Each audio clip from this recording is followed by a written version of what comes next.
Good morning my dear student. आज हम लोग मैन्युफैक्चरिंग प्रोसेस में लेक्चर सीरीज 66 को डिस्कस करेंगे। जैसा कि डियर हम लोग इस समय मेटल फॉर्मिंग टॉपिक से रिलेटेड ऑब्जेक्टिव क्वेश्चन को डील कर रहे हैं। तो प्रीवियस लेक्चर में हम लोगों ने मेटल फॉर्मिंग के इंट्रोडक्शन वाले टॉपिक से रिलेटेड MCQ क्वेश्चन को डिस्कस किया था। तो आज की क्लास में डियर हम लोग क्या करेंगे, उसी के आगे एक नया चैप्टर हमारा, जो हम लोग चैप्टर नहीं कह सकते हैं, टॉपिक कह सकते हैं, जो हम लोगों ने ड्राइंग टॉपिक पढ़ा था, उस ड्राइंग टॉपिक से रिलेटेड जितने भी ऑब्जेक्टिव क्वेश्चंस मैक्सिमम बन सकते हैं उनको हम लोग सॉल्व करेंगे। तो चलिए डियर अपने क्वेश्चंस को हम लोग स्टार्ट करते हैं। तो यहाँ देखिए, सबसे पहले हम लोग मेटल ड्राइंग प्रोसेस से रिलेटेड क्वेश्चन 1 से स्टार्ट करते हैं डियर। तो क्वेश्चन 1 आपका कह रहा है, देखिए क्वेश्चन आपका यहाँ से स्टार्ट हो रहा है। ये कह रहा है the process of putting a rod through several die on decreasing diameter is known as। ऐसा कह रहा है डियर कि मान लीजिए कि एक लार्ज डायमीटर के आपने रॉड को लिया, अब इसको सेवरल डाई से गुजार रहे हैं। मान ले एक डाई आपने ये रखा, अब एक डाई आपने ये रखा डियर, तो क्या होगा, यहां से ये मेटल क्या होगा, इस डायमीटर में आगे बढ़ेगा। देन आफ्टर आपने क्या किया है कि दूसरी डाई रख दिया, अब इस डाई को रख दिया डियर आपने, अब मेटल क्या होगा, इस डायमीटर से आगे गुजरेगा। देन आपने एक और डाई रख दिया, और अब इसके बाद क्या होगा, ये जितने भी आप सेवरल डाई रखेंगे, मतलब डायमीटर आपको रिड्यूस करना है, तो अब इस डायमीटर का वर्कपीस बाहर जाएगा। अब यहां से देखिए डियर क्या है, लार्ज डायमीटर ऑफ वर्कपीस को सेवरल डाई से गुजार करके हम लोगों ने क्या किया, स्मॉल डायमीटर के वर्कपीस को अचीव कर लिया डियर। इसी प्रोसेस को हम लोग वायर ड्राइंग प्रोसेस के नाम से जानते हैं। तो यहाँ देखिए इसका आंसर क्या होगा, इसका आंसर रोलिंग नहीं होगा, स्ट्रेचिंग नहीं होगा, ट्रिमिंग नहीं होगा, आंसर होगा वायर ड्राइंग प्रोसेस। तो इस तरीके से इसका आंसर डी हो जाएगा। देन आगे बढ़ते हैं क्वेश्चन नंबर 2। क्वेश्चन नंबर 2 कह रहा dear die for the wire drying process are made of carbide tools। ये हमारी कार्बाइड मटेरियल की बनाई जाती है। ये जो डाई बनाई जाती है डियर, ये किसकी बनाई जाती है, कार्बाइड मटेरियल की बनाई जाती है। तो आंसर पूछ रहा था die for wire drawing process are made of cast iron, wrought iron, mild steel या कार्बाइड स्टील। तो ये हमारी किसकी बनाई जाती है, कार्बाइड की बनाई। आगे बढ़ते हैं क्वेश्चन नंबर 3। ये कह रहा dear which of the following is not a drawing process. निम्न में से कौन सा ड्राइंग प्रोसेस नहीं है। तो देखते हैं अकॉर्डिंग टू ऑप्शन। तो देखिए डियर, आपका बल्गिंग प्रोसेस ड्राइंग है, स्पिनिंग प्रोसेस ड्राइंग है, इम्बोसिंग प्रोसेस भी ड्राइंग है, लेकिन आपका लैंसिंग प्रोसेस ड्राइंग प्रोसेस नहीं होता है। ये सारे प्रोसेस को हमने आपको बताए भी थे। स्पिनिंग से हम लोग क्या बनाते हैं, कटोरे या कप वगैरह बनाते हैं, तो ये हमारा सारा ड्राइंग का प्रोसेस है। ये लैंसिंग आपका ड्राइंग का प्रोसेस नहीं है। नेक्स्ट बात करते हैं क्वेश्चन नंबर 4 कह रहा है dear in wire drawing process the bright shining surface on the wire is obtained if. अब ये कह रहा डियर, ये जो वायर ड्राइंग प्रोसेस हम लोग कर रहे हैं, तो अब ये फाइनल जो वर्कपीस हमारा, ये बाहर ऐसे वायर निकलता है, यहाँ रोलर लगा होता है, आकर इस पे क्या करते हैं, रोल करते चले जाते हैं। अब ये वायर जो बनेगा, इस वायर की सरफेस क्या होगी, चमकदार होगी, साइन होगी। और वो साइन इसलिए होती है डियर क्योंकि यहाँ पे हम लोग क्या करते हैं, लुब्रिकेंट का यूज करते हैं। और वो लुब्रिकेंट क्या होते हैं, इनके बीच के डाई और वायर के बीच के फ्रिक्शन को भी कम करते हैं। एंड साथ में क्या करते हैं डियर, इस वायर के ऊपर एक साइन कोटिंग बनाते हैं। तो इस तरीके से हम लोग इस पे क्या यूज करते हैं डियर, लुब्रिकेंट का यूज करते हैं। वही लुब्रिकेटिंग ऑयल हमारे उसके साथ क्या होते हैं, कनेक्ट होकर एक शाइनिंग प्रोसेस बनाते हैं और फ्रिक्शन को भी रिड्यूस करते हैं। तो इसका मतलब देखिए इस क्वेश्चन में क्या होगा dear, in wire drawing process the bright shining surface on the wire is obtained. Wire पे जो शाइनिंग प्रोसेस मिलेगी वह किससे मिलेगी? ये लिखा है नो लुब्रिकेंट आर यूज, जबकि हमारा होगा लुब्रिकेंट आर यूज। नेक्स्ट है solid powder lubricant is use. Solid नहीं होता है, लिक्विड या थिन फ्लूइड, मतलब बहुत पतले लो विस्कस लिक्विड को हम लोग यूज करते हैं। तो यहां देखिए डियर, नेक्स्ट कह रहा है thick paste lubricant. Thick paste नहीं यूज करते हैं हम लोग, थिन पेस्ट लुब्रिकेंट या थिन फ्लूइड लुब्रिकेंट को यूज करते हैं। वही हमारा वायर के ऊपर एक कोटिंग को बनाता है जो चमकदार होती है। आगे बात करते हैं क्वेश्चन नंबर 5। नेक्स्ट क्वेश्चन का dear, tandem drawing of wire and tubes is necessary because, अब इसमें देखते हैं हम लोग डियर, ये कह रहा है it is not possible to reduce at one stage. तो हम लोग जो टैंडम ड्राइंग होती है डियर, टैंडम ड्राइंग में हम लोग क्या करते हैं, मल्टी स्टेज प्रोसेस यूज करते हैं। मल्टी स्टेज प्रोसेस या तो 2 स्टेज या फिर 3 स्टेज यूज करते हैं। तो यहां पे कह रहा है it is not possible to reduce at one stage. It is not possible to reduce at one stage. तो ये हमारा क्या है, अच्छा इसमें एक चीज और समझिएगा, सिंगल स्टेज में भी करते हैं, सिंगल स्टेज में भी करते हैं। तो इसका मतलब ये कह रहा है it is not possible to reduce at one stage, जबकि वन स्टेज में भी हम लोग क्या करते हैं, टैंडम ड्राइंग से वायर ट्यूब को, अच्छा अगर ट्यूब बनाना है तो देखिए एक और क्वेश्चन आप इसका देखिए, मान लीजिए हमें ट्यूब बनाना है तो हम लोग क्या करते हैं ड्राइंग प्रोसेस में, आप ऐसा देख, मान लीजिए हमें ट्यूब बनाना है तो हम लोग क्या करेंगे, ये हम लोग ले लेंगे डियर अपना डाई, ये हमने ले लिया डाई और यहाँ पे हम लगा देंगे मैंड्रिल। अब यहाँ से हमने रख दिया मटेरियल और ये इस मटेरियल को हम आगे की ओर पुश करेंगे तो इस तरीके से क्या होगा, एक ट्यूब बनती चली जाएगी। तो ये तो हमारा क्या होता था, एक्सट्रूजन प्रोसेस होता था। सिमिलर इसी तरीके से हम लोग हॉलो ट्यूब्स को बनाते हैं टैंडम ड्राई के थ्रू सिंगल स्टेज में। यहाँ ये क्या होगा, मल्टी स्टेज, सेकेंड स्टेज या थर्ड स्टेज नहीं होगा, सिंगल स्टेज में इसको हम लोग क्या बनाते हैं, टैंडम ड्राइंग के थ्रू वायर एंड ट्यूब्स को प्रोड्यूस करते हैं। तो इसका आंसर क्या होगा, ये कह रहा है it is not produce in one stage. One stage में हम लोग क्या करते हैं, प्रोड्यूस करते हैं। एंड अच्छा देखिए, it is not possible to reduce at one stage. नहीं नहीं नहीं, टैंडम ड्राइंग है तो ये सेकेंड एंड थर्ड स्टेज में भी होगा। तो इसका मतलब क्या है, ये सही कह रहा है कि एक स्टेज में हम लोग इसको प्रोड्यूस नहीं कर सकते हैं, मतलब इसे हम लोग करेक्ट मान लें, हम लोग इसे करेक्ट मान लें। थोड़ी सी कंफ्यूजन हो गई थी क्योंकि नेक्स्ट ऑप्शन देखिए, annealing is needed between stage. Drawing में हम लोग एनीलिंग नहीं करते हैं, हम लोग फोर्जिंग के बाद एनीलिंग करते हैं या ड्राइंग के बाद करते हैं, तो ये हमारा एनीलिंग नहीं होगा। Surface finish improves after every drawing. Surface finish हमारी क्या होती है, कांस्टेंट होती है एवरी ड्राइंग में। और accuracy in dimensions is not possible, जबकि एक्यूरेसी हमारी क्या होती है, पॉसिबल होती है। ड्राइंग में एक्यूरेसी हमारी थिन डायमीटर वर्कपीस की एक्यूरेसी पॉसिबल होगी अपने वायर को जब हम लोग बनाएंगे। तो इसका आंसर हमारा क्या होगा डियर, ये होगा। नेक्स्ट बात करते हैं क्वेश्चन नंबर 6। ये कह रहा है dear, a moving mandrel is used in. जो मैंड्रिल लगाते हैं यहाँ पे डियर, ये जो हमने मैंड्रिल लगाया है इसी को बोलते हैं मैंड्रिल। ये जो सॉलिड हमने लगा दिया है ये मूव करेगा, जिससे यहाँ पे हॉलो सिलिंड्रिकल ट्यूब्स हमारी मिलेगी, जिसे हम लोग ड्राइंग में ट्यूब बनाने के लिए करते हैं।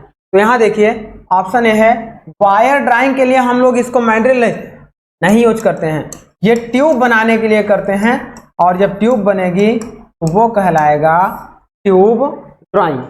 तो ट्यूब ड्राइंग में हम लोग मूविंग मैंड्रिल का यूज करते हैं। तो इसका आंसर होगा बी, ट्यूब ड्राइंग। इस तरीके से हमने क्वेश्चन नंबर 6 को सॉल्व किया। आगे बात करते हैं क्वेश्चन नंबर 7। 7 कह रहा है dear, in deep drawing of seeds the vessel the value of limiting draw ratio depend on the. Deep drawing में हम लोग क्या करते हैं डियर, ये हम लोग डाई लेते हैं, यहाँ पे वर्कपीस रखते हैं, ये हमारा ये डाई होता है, और ये हम लोग रैम लेते हैं। जब रैम को हम लोग पुश करते हैं तो ये वर्कपीस इसके अंदर ऐसे आकर हमारा क्या होता है, शेप में कन्वर्ट हो जाता है। हम लोग डीप ड्राइंग प्रोसेस। तो ये जो हमारा होता है, इस वर्कपीस की जो थिकनेस है या इस वर्कपीस की जो थिकनेस है यह किस पे डिपेंड करती है। अकॉर्डिंग टू आंसर देखते हैं, इन deep drawing of seat the value of limiting draw ratio depend on the. ये जो हमारा ड्रॉ रेशियो होता है, मतलब इस थिकनेस को हम लोग इस थिकनेस में जो रिड्यूस करते हैं वह किस पे डिपेंड करती है।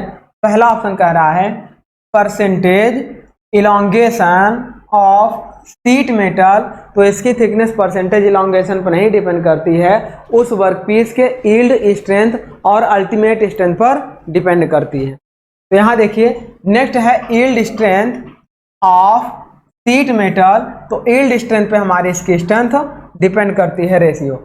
और नेक्स्ट था type of press and thickness of steel या शीट, ये हमारा नहीं होगा, ये हमारा आंसर होगा yield strength of sheet metal. Yield and ultimate strength के बीच के स्ट्रेंथ पे ही हमारा ये मटेरियल डिपेंड करता है। क्वेश्चन नंबर 8 देखिए डियर, ये कह रहा है विच one of the following lubricants is most suitable for drawing mild steel wire. MS का वायर अगर हमें बनाना हो, एमएस का माइल्ड स्टील का वायर बनाना हो तो उसके लिए हम लोग लुब्रिकेंट के रूप में किसको यूज करते हैं, तो उसके लिए हम लोग क्या करते हैं, वाटर यूज करते हैं, लाइम वाटर यूज करते हैं, water and lime water use करते हैं। तो आंसर क्या होगा देखिए, sodium steroid comma water and lime water, तो लाइम वाटर हम लोग यूज कर लेते हैं, है ना। किरोसिन नहीं होगा, किरोसिन एक इलेक्ट्रोलाइट सोल्यूशन होता है। चलिए डाइलेक्ट्रिक फ्लूइड भी होता है। आगे बात करते हैं क्वेश्चन नंबर 9।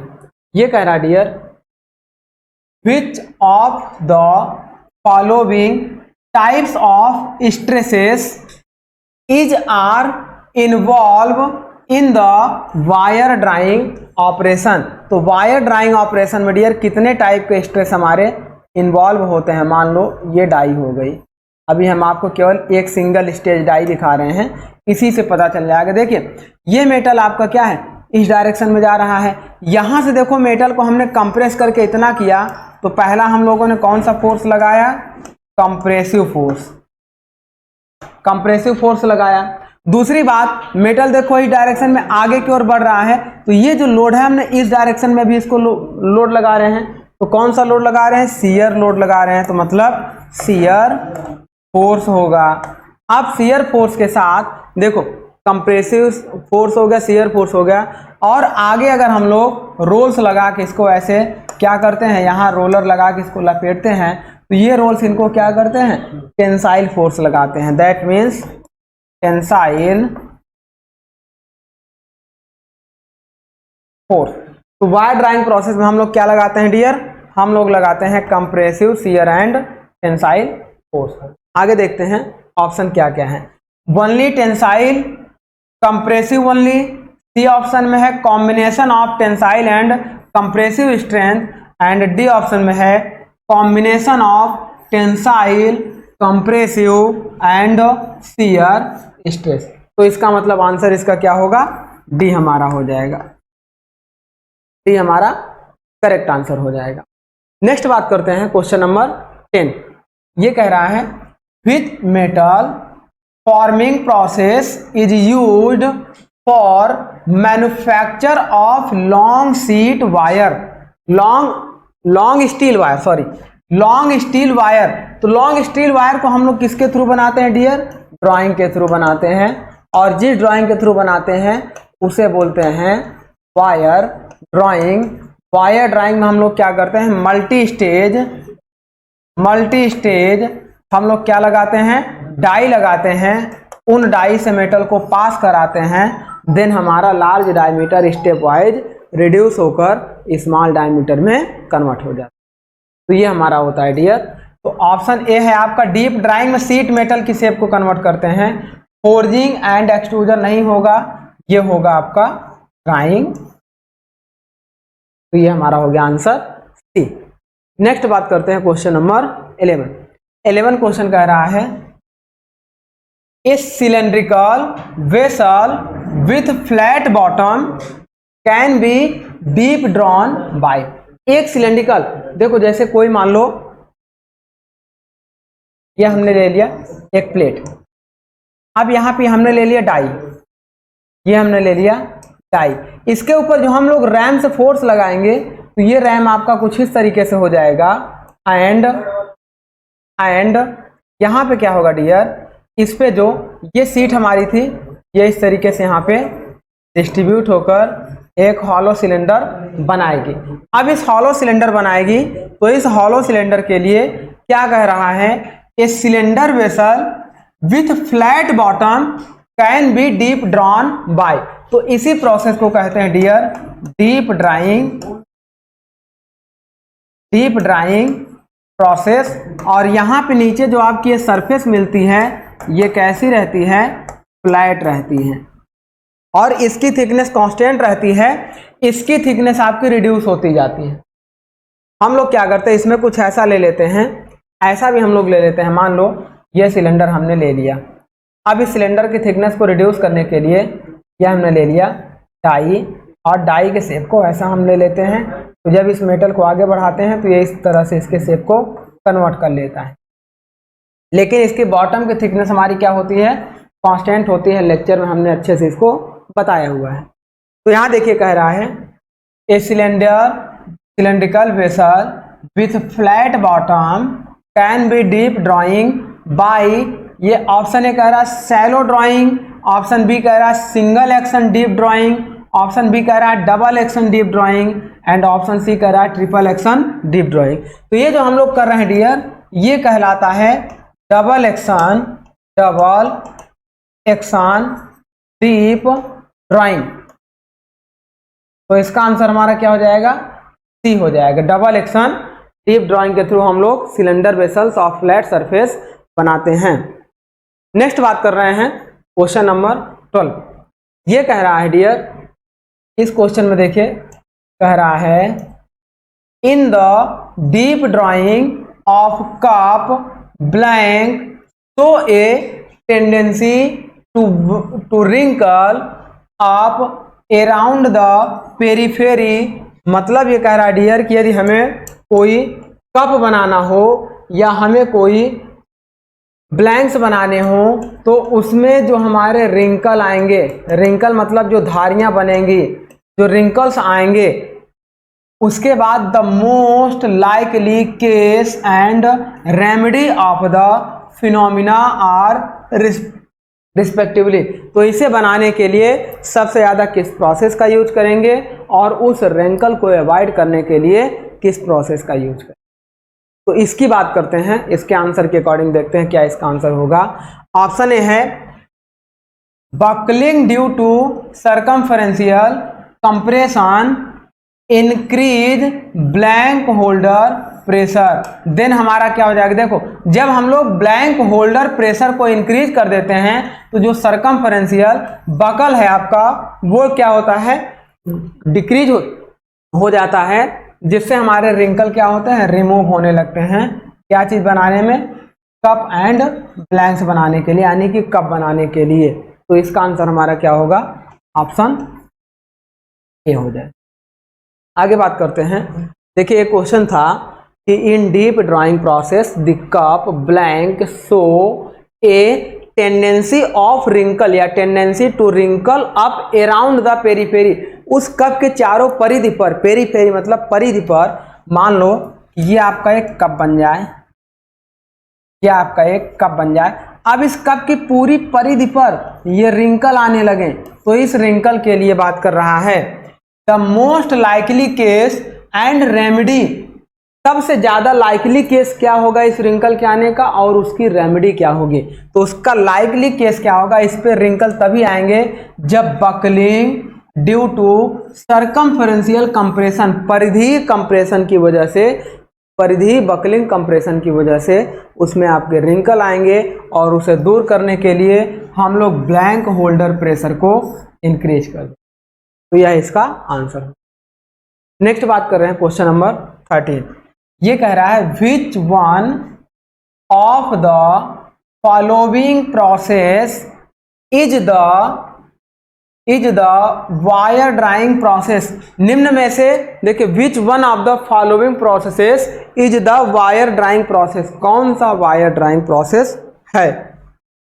ऑप्शन ए कह रहा है कंप्रेशन, बी कह रहा है टेंसाइल, सी कह रहा है शियर एंड डी कह रहा है हाइड्रोस्टैटिक स्ट्रेस। तो जो हम ड्राइंग की बात करते हैं डियर, ड्राइंग हमारा कैसा कहलाता है, टेंसाइल प्रोसेस कहलाता है। Drawing is a tensile process, क्योंकि वायर को हम लोग क्या करते हैं, खींचते चले जाते हैं और खींचकर रोलर से लपेटते चले जाते हैं। तो ड्राइंग एक टेंसाइल प्रोसेस होता है। लेकिन जब स्ट्रेस की बात करेंगे तो कंप्रेसिव, शियर एंड टेंसाइल तीनों टाइप का स्ट्रेस उसमें इंक्लूड होगा। तो ये इसका आंसर हमारा क्या हो जाएगा, बी हो जाएगा। आगे बात करते हैं क्वेश्चन नंबर 14। 14 में क्या है डियर, दो, एक असर्शन दिया हुआ है और एक उसका रीजन दिया हुआ है। तो दोनों को हम लोग पढ़ते हैं, देखते हैं दोनों में क्या आंसर हमारा निकलता है। असर्शन आपका दिया हुआ है,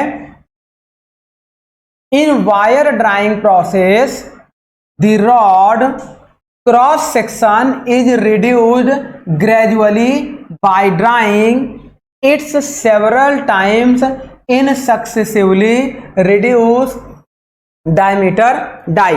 तो अब देखिए डियर, ड्राइंग में हम लोग यही तो करते हैं, लार्ज डायमीटर को देखो एक यहाँ डाई से रिड्यूस करते हैं, फिर आगे यहाँ डाई से रिड्यूस करते हैं, फिर यहाँ डाई से रिड्यूस करके एक स्मॉल डायमीटर के वायर को हम लोग प्रोड्यूस कर लेते हैं, फिर यहाँ रोलर में उसे लपेट लेते हैं। तो यही तो कह रहा है कि in wire drawing process the rod cross section is reduce gradually. इस रॉड के जो क्रॉस सेक्शन है, इस क्रॉस सेक्शन को बहुत ग्रेजुअली, धीरे धीरे, पहले कुछ यहाँ पे, फिर यहाँ पे, फिर यहाँ पे, धीरे धीरे ग्रेजुअली रिड्यूस किया जाता है by the drawing its several times, several मतलब डिफरेंट स्टेप में, इन सक्सेसिवली रिड्यूस डायमीटर। तो सेवरल टाइम में ही इसके डायमीटर को रिड्यूस करते हैं। That is called drawing process, मतलब असर्शन आपका ट्रू है। नेक्स्ट बात करते हैं रीजन। रीजन आपका कह रहा है डियर, सिंस मतलब इसके लिए कह रहा है each drawing reduce ductility of the wire, so after final drying the wire is normalized। ये रॉन्ग कर रहा है डियर, ड्राइंग प्रोसेस से डक्टिलिटी को रिड्यूस नहीं किया जाता है, ये गलत स्टेटमेंट है। इसका मतलब भी हमारा रीजन रॉन्ग हो गया। तो कौन सा आंसर होगा जिसमें असर्शन ए करेक्ट होगा, रीजन आर इनकरेक्ट होगा। ऑप्शन ए गलत, क्योंकि दोनों करेक्ट माना है, बी भी गलत, इसमें भी दोनों करेक्ट माना है। सी आपका क्या है, option A is true but R is false. तो ये हमारा हो जाएगा इसका आंसर सी। आगे बात करते हैं क्वेश्चन नंबर 15। 15 का dear, which one of the following process necessarily requires mandrel of request diameter to from the internal hole। अब हम यहाँ पे क्या करते हैं डियर, इंटरनल होल, देखो मान लो कोई हमें हॉलो ट्यूब बनानी है, तो हम क्या करते हैं, डाई के बीच में एक यहाँ पे मूवेबल मैंड्रल लगा देते हैं। ये जो हमारा है मूवेबल मैंड्रिल, अब इस मूवेबल मैंड्रिल की वजह से ये मटेरियल आगे जाएगा और ये जो बाहर निकलेगा ये हॉलो क्रॉस सेक्शन मटेरियल बाहर निकलेगा। तो इसे हम लोग बोलते हैं डियर ट्यूब ड्राइंग। ट्यूब जब हम लोग बनाते हैं तो इसे बोलते हैं ट्यूब ड्राइंग। अब यहां देखिए कह रहा है यही, विच one of the following process necessarily require mineral of request diameter from the internal hole। तो हाइड्रोस्टैटिक एक्सट्रूजन नो, ये होगा हमारा ट्यूब ड्राइंग। तो इसका आंसर हो जाएगा ट्यूब ड्राइंग। तो इस तरीके से डियर हम लोगों ने क्या किया, हम लोगों ने अपने ड्राइंग प्रोसेस से रिलेटेड जितने भी क्वेश्चन हमारे बन सकते थे उनको हम लोगों ने सॉल्व किया। अब हम लोग क्या करेंगे डियर, अब हम लोग क्या करेंगे, देखिए नेक्स्ट हम लोग क्या करेंगे आगे, जैसे ट्रिमिंग प्रोसेस हमारा है, ट्रिमिंग के बाद हमारा है कुछ अनदर क्वेश्चंस हमारे हैं फोर्जिंग से रिलेटेड हैं, एंड साथ में हमारे मैन्युफैक्चरिंग प्रोसेस से रिलेटेड हैं, जैसे गटर्स वगैरह हमारा कहाँ पे यूज करते हैं। तो हम लोग इससे यानी कि जो गटर्स हमारे होते हैं, गटर्स हम लोग क्यों यूज करते हैं, इससे रिलेटेड हम लोग क्वेश्चन को सॉल्व करेंगे। चलिए डियर हम लोग इन सारे क्वेश्चन को सॉल्व करते हैं जो हमारे फोर्जिंग से ही रिलेटेड हैं, लेकिन इसमें कुछ गटर्स वायर, मतलब जो हम लोग क्या करते हैं मटेरियल को फोर्ज करते हैं, तो मटेरियल फ्लो करता है दो डाई के बीच में, तो वहाँ पे हम पैसेज बना देते हैं, उन पैसेज को बोलते हैं गटर, जहाँ मेटल फ्लो करता है। ये मैंने आपको लेक्चर के टाइम ही बताया था। जैसे मान लो ये डाई हो गया हालो कैविटी, अब यहाँ पे ये दूसरी डाई हो गया, अब इन दोनों को जब हम लोग अंदर एक मटेरियल लेते हैं डियर, अंदर ये मटेरियल हम लोग रखते हैं, जब इसको हम लोग दबाते हैं तो मटेरियल इधर भी फैलता है इधर भी फैलता है। इस तरीके से यह मटेरियल हमारा चारों तरफ फ्लो करता है। तो फ्लो करता है तो यह मटेरियल जो हमारा फ्लो करता है, यहाँ पे इसको पैसेज दे देते हैं ताकि डाई आपस में आसानी से चिपक जाए। तो डाई को प्रॉपर कनेक्ट होने के लिए ये जो हम पैसेज देते हैं ताकि यह मटेरियल इधर फ्लो करे, इसी को बोलते हैं, ये पैसेज को बोलते हैं गटर। चलिए अब इन्हीं सब टॉपिक से रिलेटेड हम लोग अपने क्वेश्चन को सॉल्व करते हैं। देखें यहाँ पे आइए हम लोग क्वेश्चन 1 से स्टार्ट करते हैं, जो हम लोग गेटिंग सिस्टम से बात कर रहे हैं। तो क्वेश्चन 1 आपका कह रहा है डियर, ये क्वेश्चन कह रहा है which one is wrong statement about forging. Forging से रिलेटेड निम्नलिखित में से कौन सा रॉन्ग स्टेटमेंट है। तो हमने फोर्जिंग को बहुत अच्छे से पढ़ाया है, तो चलिए पहले हम लोग स्टेटमेंट को देख लेते हैं, फिर बताते हैं कौन सा आपका रॉन्ग स्टेटमेंट है। ऑप्शन ए कह रहा है forging are uniform in density as well as in dimensions. तो फोर्जिंग प्रोसेस में हम लोग क्या करते हैं डियर, मेटेलिक डाई लेते हैं, और यहाँ पे मटेरियल को देखो, ये हमारा क्या हो गया, एक मान लो डाई हो गया। अब इस डाई को हम लोग यहाँ पे इस मेटल को लेते हैं, इसके अंदर कंप्रेस करके फोर्ज कर देते हैं, तो यह मेटल इसके शेप में अचीव हो जाता है। तो इसके लिए क्या है कि इसकी डेंसिटी भी यूनिफॉर्म रहती है, डेंसिटी इंक्रीज और डिक्रीज नहीं करती, यूनिफॉर्म हर जगह पर रहती है, और साथ में इसका जो क्रॉस सेक्शन है या डायमेंशन है वो भी आपका यूनिफॉर्म होता है। तो इसका मतलब ये ऑप्शन ए आपका करेक्ट है। ये रॉन्ग स्टेटमेंट हमें सर्च करना है इससे रिलेटेड, फोर्जिंग से रिलेटेड, तो ये आपका करेक्ट ऑप्शन है। नेक्स्ट वह कह रहा है have high ductility and strength. तो हमारा इसमें क्या होता है डियर, डक्टिलिटी भी आपकी हाई होती है और स्ट्रेंथ भी आपकी हाई होती है, हाई स्ट्रेंथ एंड डक्टिलिटी इसमें फोर्जिंग में हमारी स्ट्रेंथ भी अधिक होती है और डक्टिलिटी भी अधिक होती है। तो मतलब ये भी आपका सही है। नेक्स्ट कह रहा है offer great resistance to fatigue and impact load. तो यह मटेरियल की जब स्ट्रेंथ और डक्टिलिटी बढ़ जाती है तो उसकी क्या होती है, resistance of impact and fatigue strength automatic increase कर जाती है। तो इसका मतलब ये भी करेक्ट होगा। नेक्स्ट कह रहा है आर लेस रियलाइबल। तो आपका जो फोर्जिंग होता है डियर वो मोर रियलाइबल होता है अदर प्रोसेस के रिस्पेक्ट में, मोर रियलाइबल होता है। तो मतलब आपका आंसर आपका डी आपका इनकरेक्ट होगा फोर्जिंग से रिलेटेड। नेक्स्ट बात करते हैं क्वेश्चन नंबर 2।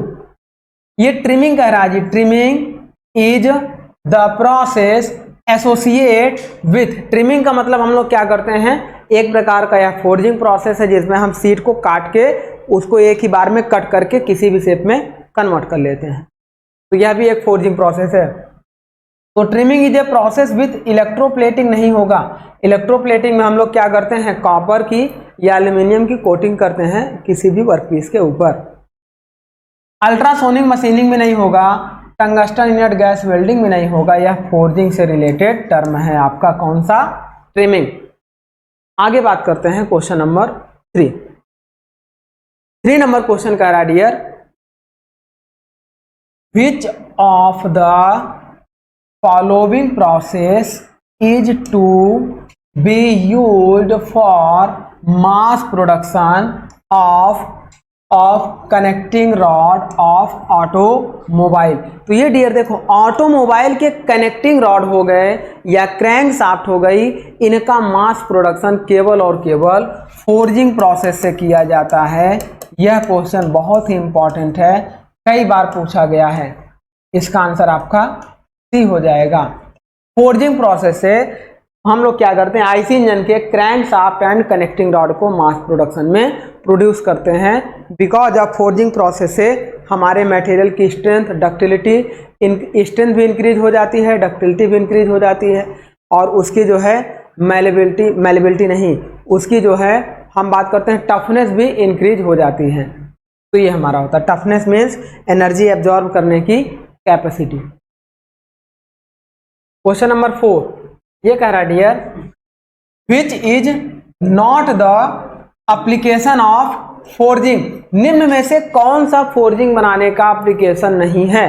तो चेक करते हैं डियर, देखो रेल सेक्शन को हम लोग कास्टिंग से भी बनाते हैं, फोर्जिंग से भी बनाते हैं। फोर्जिंग मैंने आपको बताया था कि रेक्टेंगुलर वर्कपीस को लेते हैं और यहाँ पे हम लोग क्या करते हैं, इस तरीके के सेक्शन से गुजारते हैं। तो ये जो हमारा सेक्शन होता है रेल, इस सेक्शन का हमारा रेल बन जाता है। यहाँ पे रोलर होता है, यहाँ पे रोलर होता है, तो ये इसको दबाता जाता है और ये आगे की ओर ऐसे बढ़ता जाता है। तो इस तरीके से आप इसको सही से देखिए, आप इसको ऐसे देखिए, ये हमारा क्या होता है, रेलवे की पटरी हमारी कुछ इस तरीके से होती है।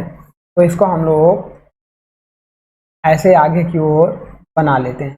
यहाँ पे हम लोग क्या लगा देते हैं, रोल्स लगा देते हैं, तो यह इसको कंप्रेस करके आगे की ओर भेजता जाता है इस तरीके से। तो इस रेल सेक्शन को हम लोग बना लेते हैं फोर्जिंग प्रोसेस से। एंड नेक्स्ट कह रहा है कीजेल भी हम लोग फोर्जिंग प्रोसेस से ही बनाते हैं। नेक्स्ट कह रहा है स्टील बाल ऑफ बियरिंग। स्टील बाल बियरिंग को भी हम लोग फोर्जिंग प्रोसेस से बनाते हैं। आगे कह रहा है brake pedal of automobile. Brake pedal को हम लोग कास्टिंग से बनाते हैं, लेकिन जो हम लोग ब्रेक शू लाइनर होते हैं, ब्रेक शू लाइनर होते हैं, लाइनिंग होते हैं शू ब्रेक में फ्रिक्शन को इंक्रीज करने के लिए, उसे हम लोग कास्टिंग से नहीं बनाते हैं। तो ये हमारा होता है ब्रेक शू पैडल, आपका आंसर करेक्ट होता है। आगे बात करते हैं क्वेश्चन नंबर 5 नंबर क्वेश्चन में कह रहा है dear, which process involve increasing of the cross sectional area by processing या बाय प्रेसिंग और hammering in a direction parallel to the original ingot axis. इसमें क्या होता है डियर, जैसे मान लो कि हमने डाई ले लिया, अब इस डाई में हमने इस वर्कपीस को रखा और यहाँ पे हम हैमरिंग एक्शन करना शुरू कर दिए, तो यह क्या होगा, नीचे की ओर जाएगा, इसकी लेंथ आपकी डिक्रीज होती है और इसकी जो ये क्रॉस सेक्शन एरिया है यह इंक्रीज करता है। इसे बोलते हैं अपसेटिंग प्रोसेस। अपसेटिंग प्रोसेस में हम लोग क्या करते हैं, लेंथ को डिक्रीज करते हैं और क्रॉस सेक्शन एरिया को इंक्रीज करते हैं। तो इसका आंसर क्या होगा डियर, अपसेटिंग प्रोसेस का मतलब देखो पिनिंग नहीं होगा, शेविंग नहीं होगा, अपसेटिंग प्रोसेस, इसका आंसर सी करेक्ट होगा। आगे बात करते हैं क्वेश्चन नंबर 6। ये कह रहा dear, the forging of steel specimen is normally done at a temperature of, देखिए फोर्जिंग ऑफ स्टील, अब स्टील का हम जानते हैं मेल्टिंग टेम्परेचर कितना होता है dear, melting temperature 1540 degree centigrade होता है। 1/2 कर दीजिए इसका, तो यह इसका क्या हो जाएगा, फोर्जिंग टेम्परेचर निकल जाएगा। 1/2 का मतलब लगभग 800 डिग्री सेंटीग्रेड के अप्रॉक्स होता है, तो इसका आंसर होगा बी, 800 डिग्री सेंटीग्रेड स्टील का फोर्जिंग टेम्परेचर। बात करते हैं question number 7।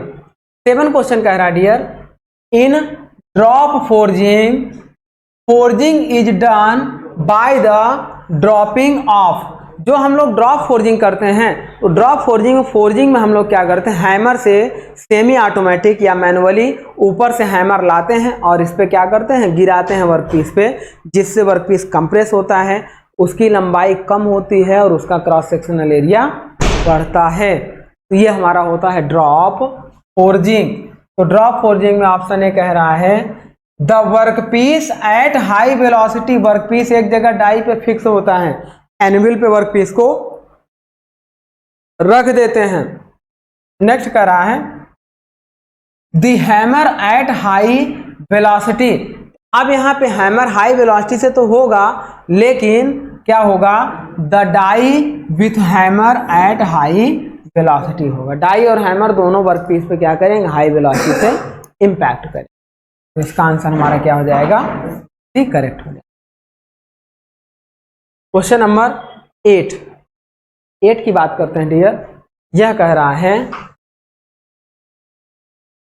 which of the following processes is different from the rest of process, देखिए ये कह रहा है which of the following processes is different from rest of process, तो इसमें से कोई ऐसा प्रोसेस होगा जो इन सब में से अलग होगा। जैसे आपसे दे दिया जाए 2, 4, 6, 7 में से कौन सा न्यूमेरिक डिजिट डिफरेंट है, तो आप देखो 2 आपका इवन है ना, 4 भी इवन है, 6 भी इवन है, लेकिन 7 आपका ऑड है, तो इसका मतलब आपका 7 इस सब में से अलग होगा। तो ऐसे इसमें से हमें छांटना है। तो देखो एक ऑप्शन दिया है शॉर्ट पिनिंग, एक दिया है कोल्ड हीटिंग, एक दिया है ड्रॉप फोर्जिंग, एक दिया है पंचिंग। अब यहाँ पे देखिए डियर, शॉर्ट पिनिंग में हम लोग क्या करते हैं, मटेरियल की डक्टिलिटी और स्ट्रेंथ को बढ़ाने के लिए ये वर्कपीस लेते हैं और वर्कपीस के ऊपर हम लोग ऐसे बंदूक से हम लोग छोटे छोटे बाल्स लेते हैं और बाल से बंदूक से उस पर क्या करते हैं, फायरिंग करते हैं। तो बंदूक से फायरिंग करने पे मटेरियल आते हैं, मतलब फायर बॉल्स आते हैं और इस पर अचानक से इम्पैक्ट कर करके इसकी क्या करते हैं, मैकेनिकल प्रॉपर्टीज को चेंज करते हैं, जिसे बोलते हैं शॉर्ट पिनिंग ऑपरेशन। अब यहाँ पे देखिए नेक्स्ट आपका है कोल्ड हीटिंग। कोल्ड हीटिंग का मतलब क्या होता है डियर, हम लोग बिलो रिक्रिस्टलाइजेशन टेम्परेचर वर्कपीस को हीट करते हैं, देन उस पर हम लोग वर्किंग परफॉर्म करते हैं।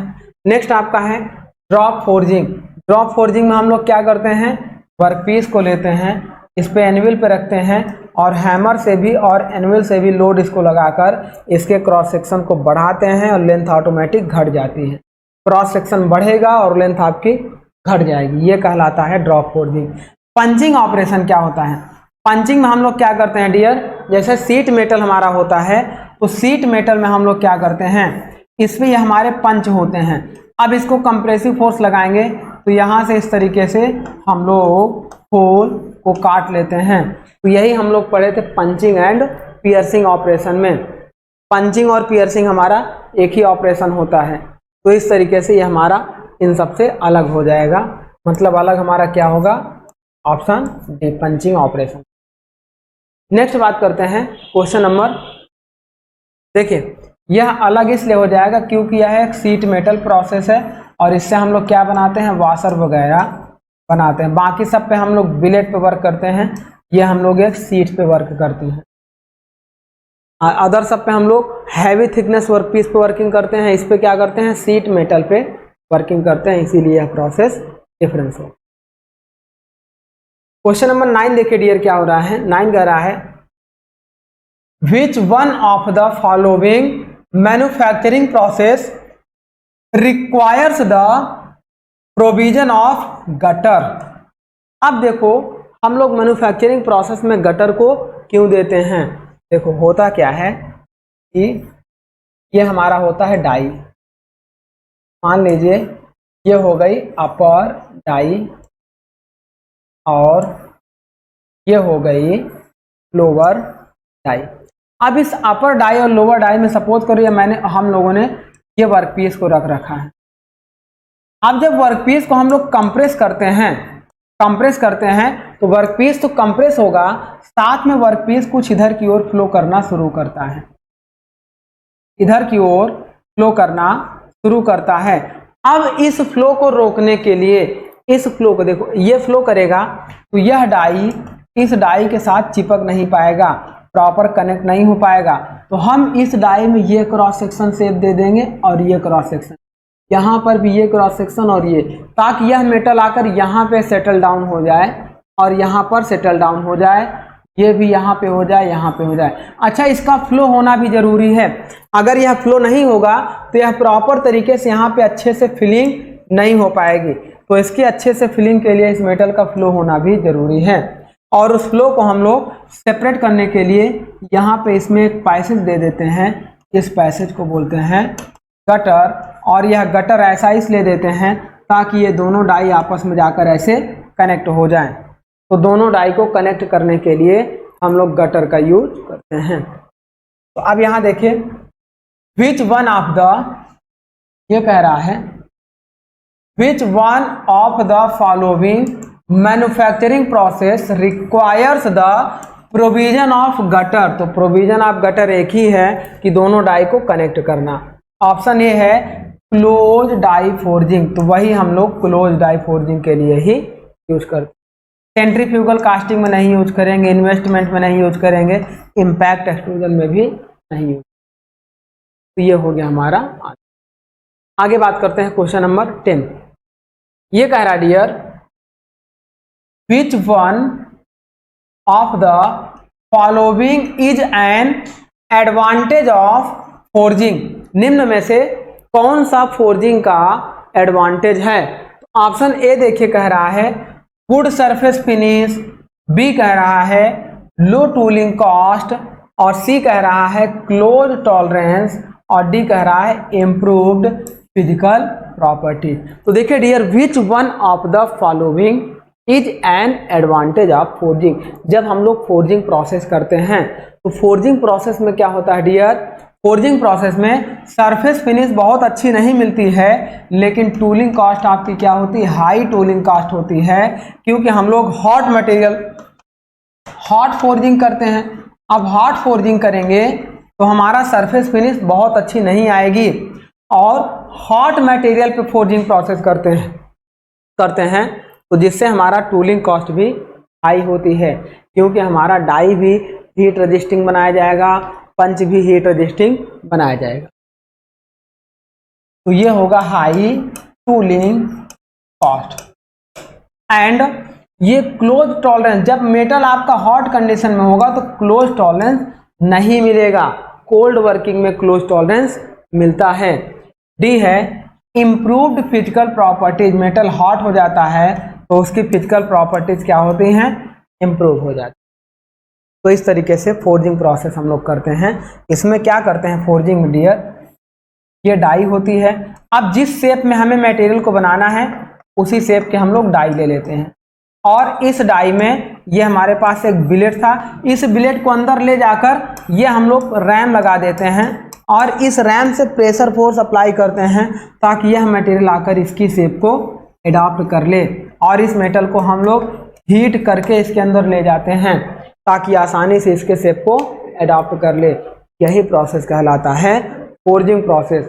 अब फोर्जिंग में क्या होता है, डाई में ओपनिंग नहीं होती है, लेकिन यही अगर यहाँ ओपनिंग दे देते और मेटल ऐसे बाहर निकलने लगता, वह कहलाता एक्सट्रूजन प्रोसेस। तो इसका आंसर क्या होगा, डी हो जाएगा। आगे बात करते हैं डियर क्वेश्चन नंबर 11 कह रहा है, देखिए एक आपका असर्शन दिया हुआ है और एक आपका रीजन दिया हुआ है। दोनों को पढ़ना है, दोनों के अकॉर्डिंग हमें ये देखना है कि क्या ये दोनों सही हैं, और अगर सही है तो ये रीजन आपका इसका करेक्ट रीजन दे रहा है एक्सप्लेनेशन या नहीं। देखते हैं, हम लोग सॉल्व करते हैं। फर्स्ट कह रहा है इन drop forging besides the provision for flash provision is also to be made in the forging die for additional space is called gutter। अब यहाँ पे देखिए डियर, जब हम लोग डाई में, यहाँ देखिए ये जो प्रोसेस हम लोग कर रहे थे, अभी देखो ये गटर हमने बनाया, गटर ना बनाते तो मटेरियल हमारा इधर फ्लो कर रहा था। ये जो मटेरियल फ्लो करता है इसे फ्लैश बोलते हैं, फ्लैश बोलते हैं। और यह फ्लैश रिस्पॉन्सिबल होता है इसकी कंप्लीट फिलिंग के लिए। जैसे कास्टिंग में हम लोग राइजर यूज करते हैं कंप्लीट फिलिंग के लिए, वैसे फोर्जिंग में हम लोग गटर और फ्लैश यूज करते हैं कंप्लीट फिलिंग के लिए, for complete filling.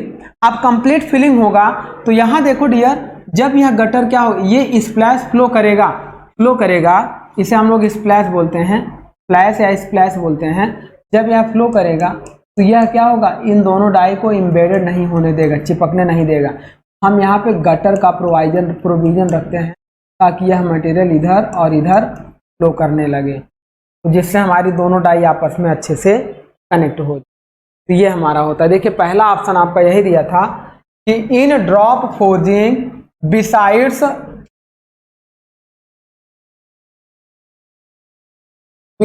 The provision for flash, flash के लिए जो हम लोगों ने प्रोविजन दिया है वह प्रोविजन क्या होगा, provision is also to be made in the forging die. हम फोर्जिंग डाई में ही ये जो हमारा होता है, ये डाई में ही ये हम पैसे दे देते हैं, डाई में ही। ये डाई अब हमारी दूसरी डाई हमारी, मिनट,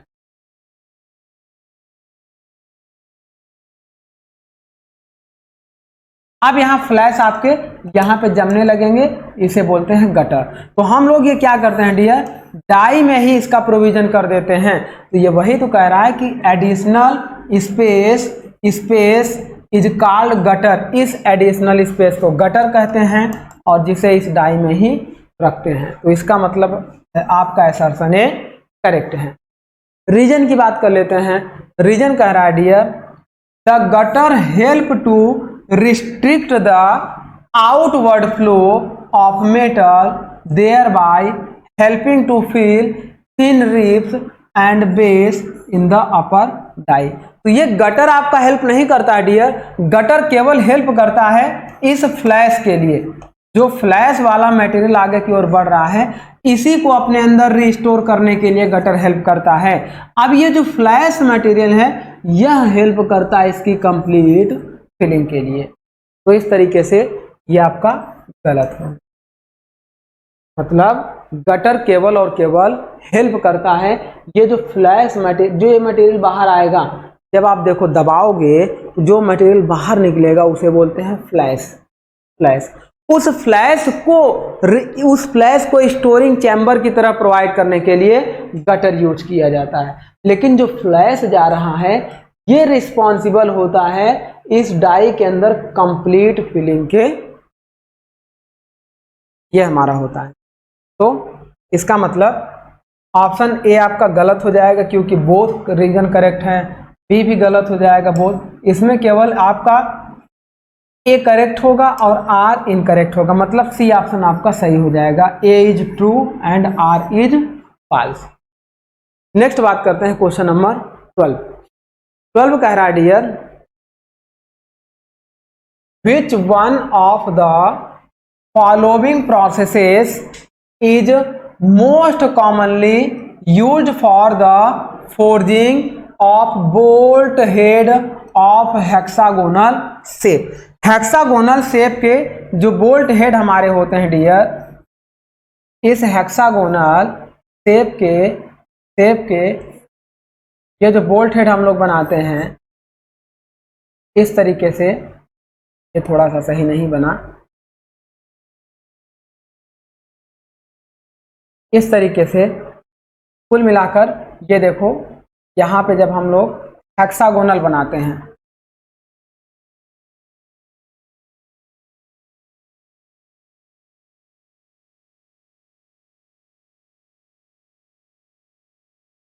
तो अब इसे बनाने के लिए हम लोग ओपन डाई फोर्जिंग का यूज करते हैं। ओपन डाई फोर्जिंग का यूज करते हैं और उस ओपन डाई फोर्जिंग में offset forging, open die offset forging का यूज करते हैं इस हेक्सागोनल बोल्ट हेड को बनाने के लिए। तो अकॉर्डिंग टू ऑप्शन देखिए, फर्स्ट कह रहा है close die drop forging, second कह रहा है ओपन डाई ऑफसेट फोर्जिंग, तो यही आपका करेक्ट आंसर होगा, open die offset forging. Next कह रहा था क्लोज डाई प्रेस फोर्जिंग और नेक्स्ट कह रहा था ओपन डाई प्रोग्रेसिव फोर्जिंग। तो इसका आंसर हमारा क्या होगा dear, open die offset forging से हम लोग बोल्ट हेड को बनाते हैं। आगे बात करते हैं क्वेश्चन नंबर 13 कह रहा है dear, in the forging operation fullering is done to. अब देखो, जब हम लोग फुलरिंग की बात करते हैं, जब हम लोग देखो एक फुलरिंग हम लोग पढ़ते थे रिवेट में और एक फुलरिंग पढ़ते हैं फोर्जिंग में। तो रिवेट के लिए फुलरिंग हमारा क्या होता था, फुलरिंग एंड कॉकिंग जिसे हम बोलते थे। तो ये दोनों फॉर रिवेट के लिए हम लोग क्या करते थे डियर, इन दोनों का यूज करते थे ज्वाइंट को सीमलेस और लीक प्रूफ बनाने के लिए। For rivet joint to make, देखो to make joint seamless and leak proof, seamless and leak proof. लेकिन यहां पे जब फोर्जिंग की बात करेंगे डियर, तो इन फोर्जिंग के लिए हम लोग केवल फुलरिंग की बात कर रहे हैं। ये कह रहा है in the forging operation fullering is done to. तो ये हमारा क्या होता है, जो हमारा material out of the material होता है, मतलब ऑप्शन के according draw out the metal is called fullering. तो ये हमारा ऑप्शन ये सही होता है। बिंड द मेटल नहीं होगा, ऑफसेट द मटेरियल नहीं होगा, एक्सट्रूड द मटेरियल नहीं होगा, ये होता है draw the out of material को बाहर निकालने के लिए हम उससे क्या करते हैं, फुलरिंग प्रोसेस को यूज करते हैं। डाई से मटेरियल को जब हम लोग फोर्जिंग कर लेते हैं तो बाहर निकालने के लिए जिस प्रोसेस की यूज करते हैं वो हमारा कहलाता है फुलरिंग। तो फॉर फोर्जिंग हम लोग क्या करते हैं, ड्रा मटेरियल फ्रॉम डाई से मटेरियल को रिमूव करने के लिए हम लोग फुलरिंग का यूज करते हैं। आगे बात करते हैं, मतलब इसका आंसर हमारा होगा ए। नेक्स्ट बात करते हैं क्वेश्चन नंबर 14। इसमें क्या है डियर, इसमें कह रहा है consider the following steps involved in hammer forging a connecting rod from bar stock.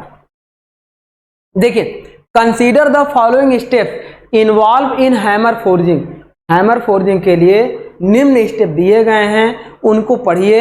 And hammer forging a connecting rod from a bar stock, एक बार से हमें एक कनेक्टिंग रॉड बनाना है हैमर फोर्जिंग के थ्रू। तो अब इसे देखो हमें क्या करना है डियर, 1 2 3 4 5 पॉइंट्स दिए गए हैं। हमें ये चेक करना है कि इन 5 पॉइंट्स का इससे क्या क्या रिलेशन है। देखो कह रहा है विच ऑफ द फॉलोइंग, देखो विच of the following is correct sequence of operation. तो जब हमें देखो हैमर फोर्जिंग के थ्रू एक कनेक्टिंग रॉड बनाना हो, एक बार यानी कि एक रेक्टेंगल बार हमने ऐसा ले लिया। अब इस रेक्टेंगल बार से हमें इस तरीके का कनेक्टिंग रॉड बनाना हो। अब इस कनेक्टिंग रॉड बनाने के लिए हम लोग फोर्जिंग प्रोसेस का यूज करेंगे। फोर्जिंग प्रोसेस का यूज करेंगे तो उसमें कुछ स्टेप हम लोग यूज करते हैं। देखो कौन कौन सा स्टेप यूज करेंगे, दिया है blocking, trimming, finishing, full ring, ageing. तो इसमें सबसे पहले हम लोग क्या करते हैं डियर, देखो इसको सबसे पहले हम लोग मतलब जब हम लोग हैमरिंग प्रोसेस से कनेक्टिंग रॉड बनाते हैं तो सबसे पहले हम लोग क्या कर लेते हैं, फुलरिंग प्रोसेस को करते हैं ताकि इस वर्कपीस को डाई में रखा जा सके। रखने और निकालने के प्रोसेस को ही फुलरिंग प्रोसेस का। तो जिस भी डाई में हमें देखो कनेक्टिंग रॉड बनाना है तो फोर्जिंग डाई में रखने के लिए हम लोग पहले क्या करेंगे, फुलरिंग प्रोसेस को यूज करेंगे। मतलब फुलरिंग हमारा स्टेप 1 पे हो जाएगा। तो स्टेप 1 पे फुलरिंग हमारा कहाँ है, इसी में है, यानी बी ऑप्शन ही करेक्ट हो जाएगा। लेकिन और देख लेते हैं, फुलरिंग के बाद अब इसकी हम लोग एजिंग करते हैं। इसकी एज प्रिपेयर करने के लिए एजिंग करते हैं। एजिंग आपका क्या हो जाएगा, सेकेंड पोजीशन पे हो जाएगा। एजिंग के बाद फिर इसको हम लोग एक ब्लॉक शेप में कन्वर्ट करके ब्लॉकिंग करते हैं। तो ये हमारा ब्लॉकिंग हो जाएगा थर्ड पोजीशन पे, यानी कि नहीं, हाँ ये आपका हो गया ब्लॉकिंग। ब्लॉकिंग के बाद फिर हम लोग क्या करते हैं, फाइनल फिनिशिंग कर लेते हैं। फिनिशिंग के बाद जो एक्स्ट्रा मटेरियल आपका जो फ्लैश वगैरह निकला हुआ है उस फ्लैश को ट्रिम कर लेते हैं। तो ये आपका आंसर हो जाता है। पहले फुलरिंग करेंगे, फिर एजिंग करेंगे, ब्लॉकिंग करेंगे, फिनिशिंग करेंगे एंड ट्रिमिंग करेंगे। ये आपका स्टेप होता है कनेक्टिंग रॉड को बनाने के। तो इसका आंसर क्या हो जाएगा, ये आपका करेक्ट हो जाएगा। ये आपको याद रख लेना है डियर, ये आपका इंपॉर्टेंट है, पूछा जा सकता है। इन देखो इन किसमें, hammer forging,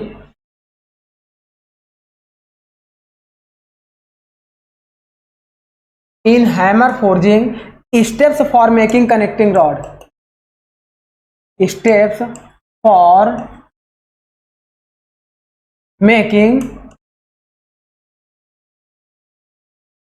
connecting rod. Connecting rod बनाने के लिए जो हमारे स्टेप्स होते हैं वो भी किससे, फ्रॉम, ये जरूर ध्यान देना किससे बनाना है, बार स्टॉक से, फ्रॉम बार स्टॉक। अब जो बार स्टॉक लेते हैं सबसे पहले इस बार स्टॉक को हम लोग क्या करते हैं, फोल्डरिंग करते हैं, टाइम रखते हैं। सेकेंड स्टेप पे अब इस बार स्टॉक को जब हम लोगों ने फोल्डरिंग कर दिया है तो एजिंग करते हैं, इस बार स्टॉक की एजिंग करते हैं। अब एजिंग करने के बाद थर्ड स्टेप पे हम लोग इसको ब्लॉकिंग करते हैं, शेप में लाने के लिए ब्लॉकिंग करते हैं। अब जब यह शेप में हमारे आ जाता है तो इसको हम लोग क्या करते हैं, फाइनल फिनिशिंग करते हैं। फिनिशिंग करने के बाद जो गटर वगैरह निकले हुए हैं, फ्लैश निकले हुए हैं, उन फ्लैश को ट्रिम कर लेते हैं, उसे हम लोग ट्रिमिंग कहते हैं। तो these are the steps involve in forging operation या hammer forging operation for making of connecting rod. तो इसका आंसर आपका हो गया था बी। नेक्स्ट बात करते हैं क्वेश्चन नंबर 15। 15 कह रहा है dear, a forging method for reducing the diameter of a bar and in the process making it longer is termed as। तो फोर्जिंग प्रोसेस में देखो डियर, जब हम लोग कोई बार लेते हैं, ये हम लोग एक कोई बार ले लिए, अगर हैमर फोर्जिंग की बात कर रहे हैं तो उस केस में देखो a forging method for reducing the diameter of bar, इस बार के डायमीटर को अगर हमें रिड्यूस करना है, मान लो ये हमारा हो गया बार, अब इसके डायमीटर को रिड्यूस करना यानी कि क्रॉस सेक्शन को कम करना और लेंथ को बढ़ाना है। And in process making it longer is termed as, जब इसके डायमीटर को कम करेंगे तो इसकी लेंथ ऑटोमेटिक क्या हो जाएगी, इंक्रीज कर जाएगी। इसी को हम लोग बोलते हैं फुलरिंग प्रोसेस, फुलरिंग प्रोसेस। तो इसका आंसर क्या होगा, पहला ही होगा फुलरिंग प्रोसेस, ये हमारा हो गया। जब लंबाई बढ़ जाती है तब कनेक्टिंग रॉड बनाने के लिए पहले फुलरिंग कर लिया, फिर उसके बाद उस पर एजिंग करते हैं। तो ये हमारा स्टेप्स इसमें। आगे बात करते हैं क्वेश्चन नंबर 16। ये कह रहा dear, the process of removing the bar of flash from a forged component drop forging is called. तो जो हमारे बर वगैरह, देखो जब हम क्या करते थे, ये हम लोग लेते थे डाई। अब यहां से देखो डियर ये क्या होता था, हम मेटल फोर्जिंग करते थे, फोर्जिंग करने के बाद मेटल यहां तक क्या होता था, फ्लो कर जाता था। ये तो हमारा मेटल रहता ही था, लेकिन इधर फ्लो कर जाता था। जब इस डाई को बाहर निकालते थे तो इस मेटल को यहाँ से और यहाँ से काट देते थे। और काटने के लिए देखो ये हमारा क्या है, बर है, और इसे काटने के लिए हम लोग जो प्रोसेस यूज करते हैं उसे कहते हैं ट्रिमिंग प्रोसेस। तो इस तरीके से ट्रिमिंग करके हम उस बर को काट कर अलग कर देते हैं। तो ये हमारा क्या हो जाएगा, ट्रिमिंग प्रोसेस, यानी कि ऑप्शन सी। जब हम लोग किसको फोर्ज करने के बाद जो फ्लैश हमारे हैं, ये जो बाहर निकलता है इसी को बोलते हैं फ्लैश। अब इस फ्लैश को कटने के लिए ट्रिमिंग प्रोसेस का यूज कर। तो इस तरीके से इसका आंसर होगा डियर सी। आगे बात करते हैं क्वेश्चन नंबर 17 में ये कह रहा है match list first type of forging. List first में आपकी क्या है, टाइप्स ऑफ फोर्जिंग दिया गया है, एंड लिस्ट सेकंड में आपका दिया गया है ऑपरेशन। फर्स्ट में आपके फोर्जिंग दिए गए हैं, सेकंड में आपके फोर्जिंग ऑपरेशन दिए गए हैं। Select the correct answer using code given below. अब देखिए क्या करना है कि इनके अकॉर्डिंग हमें इसको मैच कराना है। यहाँ PQRS ये दिया, हमें ये चेक करना डियर कि देखो P पे कौन सा मैच होगा, मतलब ड्रॉप फोर्जिंग के लिए कौन सा मैच होगा। तो हम लोग हैमरिंग एक्शन करते हैं, डाई और हैमर दोनों से प्रेस करते हैं, वही हमारा होता है ड्रॉप फोर्जिंग। और ड्रॉप फोर्जिंग मैच कराते हैं। फर्स्ट में दिया है metal is gripped in the die and pressure is applied on the heated end. ये हमारा ड्रॉप फोर्जिंग नहीं होता है। बी कह रहा है स्क्वीजिंग एक्शन, दबाते हैं, ये भी ड्रॉप फोर्जिंग नहीं होता है। सी कह रहा है metal is placed between rollers and push. अब मेटल को हम रोलर्स के बीच में रख देते हैं और दबाते हैं। रोलर्स भी आपके मूव करेंगे, मेटल भी मूव करेंगे। रोलर आपका डाई की तरह वर्क करेगा। तो मतलब हम कह सकते हैं ड्रॉप फोर्जिंग का क्या होगा डियर, थर्ड, यानी कि P का 3 मैच होगा। P का 3 का मतलब देखो P का 3 यहां पे है, एक मिनट P का 3 यहां पे है। अच्छा आगे वाला हम लोगों ने पढ़ा नहीं और आगे पढ़ लेते हैं। रोटेटेड हैमर ब्लो, तो ये रोटेटेड हैमर ब्लो होगा ड्रॉप फोर्जिंग के लिए, ये होगा, ये नहीं होगा। मेटल प्लेट बिटवीन, ये रोलिंग होता है, ये रोलिंग होता है। नेक्स्ट देखो, इसीलिए पूरे ऑप्शन को पढ़ना चाहिए, गलतियां हो जाती हैं।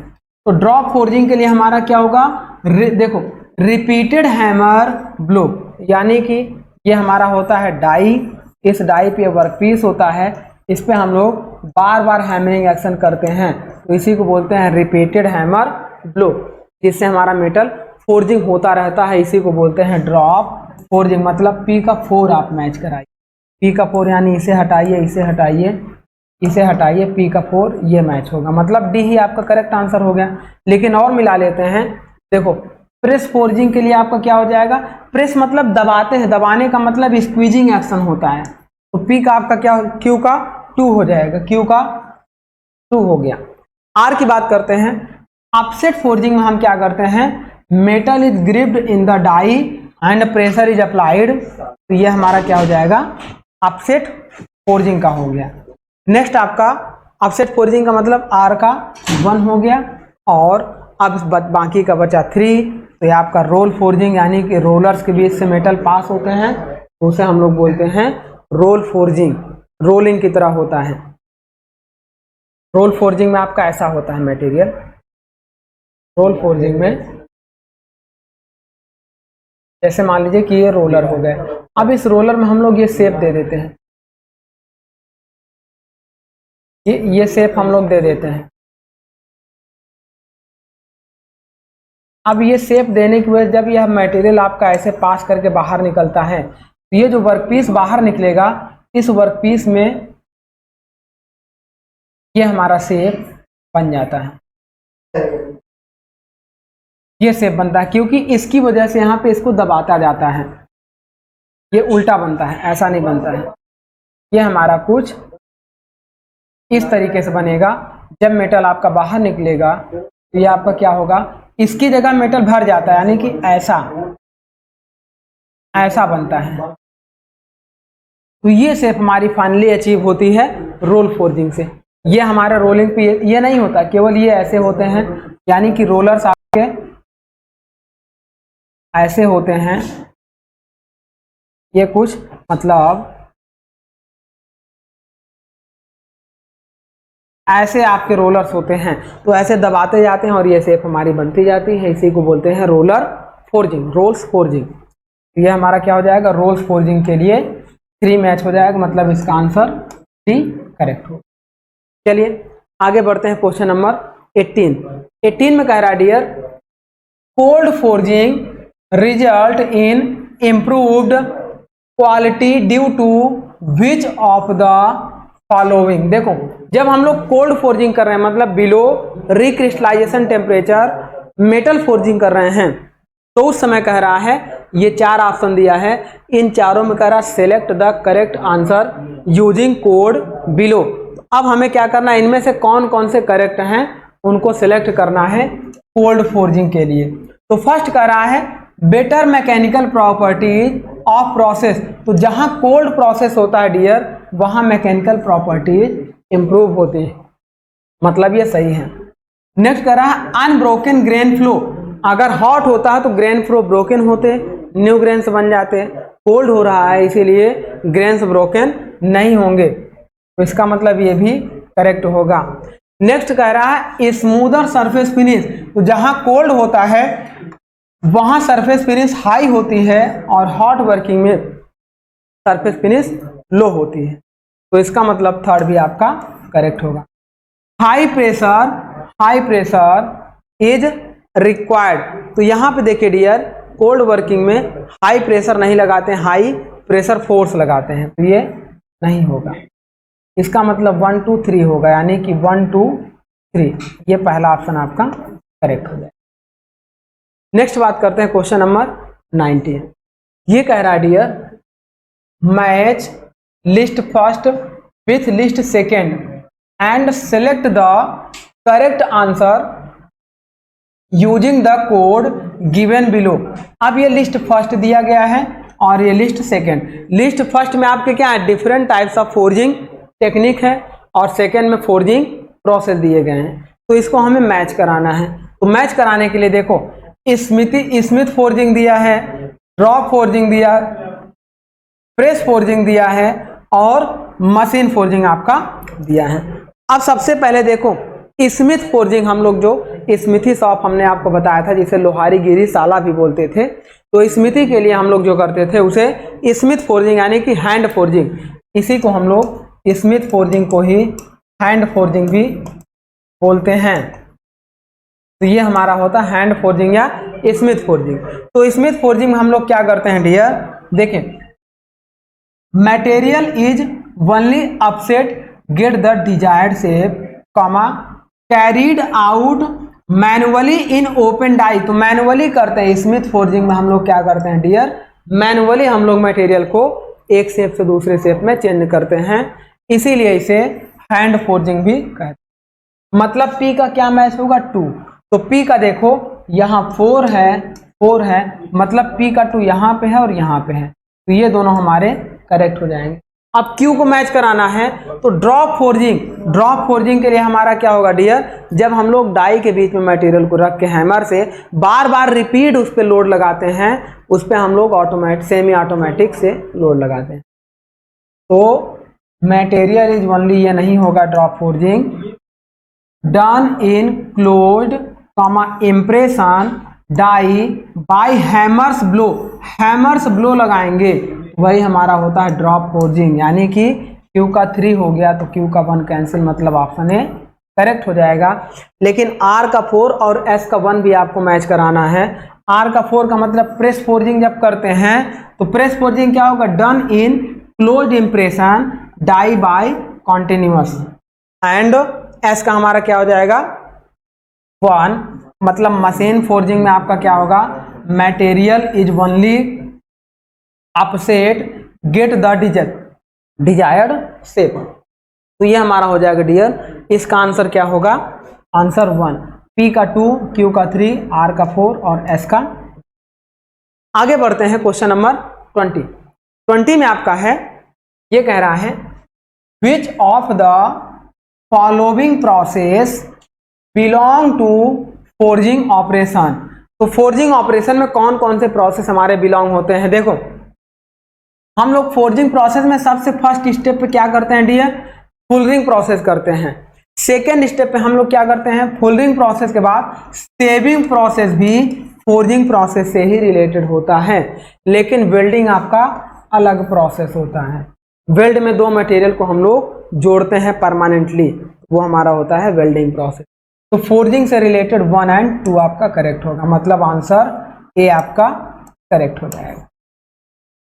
आगे बात करते हैं क्वेश्चन नंबर 21 में देखिए क्या कर रहा है, एक तरफ आपके लिस्ट दी गई है 1, एक तरफ लिस्ट दी गई है सेकंड। लिस्ट 1 में आपका क्या दिया गया है, कुछ प्रोडक्ट दिए गए हैं, और लिस्ट सेकंड में उनको सुटेबल प्रोसेस दिए गए हैं, उस प्रोडक्ट को किस प्रोसेस से बनाना है। जैसे देखिए लिस्ट 1 में अब कनेक्टिंग रॉड जहां पे भी दिखेगा डियर, तुरंत आंसर आपको क्या लगाना है, फोर्जिंग लगाना है। कनेक्टिंग रॉड या क्रैंक शाफ्ट आपकी फोर्जिंग से बनाई जाती है, तो इसका मतलब आपका पी का क्या होगा 3 हो जाएगा। अब उसके बाद देखो प्रेशर वेसल है, मशीन टूल बेड है एंड कोलैप्सिबल ट्यूब्स हैं। तो प्रेशर वेसल जहां पे होंगे, प्रेशर वेसल्स को हम लोग किससे बनाते हैं, वेल्डिंग से बनाते हैं, जोड़कर मटेरियल को। मतलब प्रेशर वेसल्स का मतलब जो हैवी सिलेंडर होते हैं, तो उनको हम क्या करते हैं, जिसपे हम गैस वगैरह टैंकर्स को ले जाते हैं, तो इनको बनाने के लिए यहाँ पे हम लोग वेल्डिंग प्रोसेस से यूज करके इनको वेल्ड करके प्रेशर वेसल को बनाते हैं। इसी को हम लोग बोलते हैं थिन और थिक सिलेंडर। तो वहाँ हम लोग आगे पढ़ेंगे जब ये सोम का पार्ट होता है। लेकिन इसे बनाने के लिए हम लोग क्या करते हैं, हैवी पहले हम लोग प्लेट लेते हैं, प्लेट को बेंड करते हैं, बेंड करके वेल्ड करते हैं, और वेल्ड करके उसमें हम लोग फिर गैस या लिक्विड को भरकर ट्रांसपोर्ट करते हैं एक प्लेस से दूसरे प्लेस तक। इसी को बोलते हैं प्रेशर वेसल।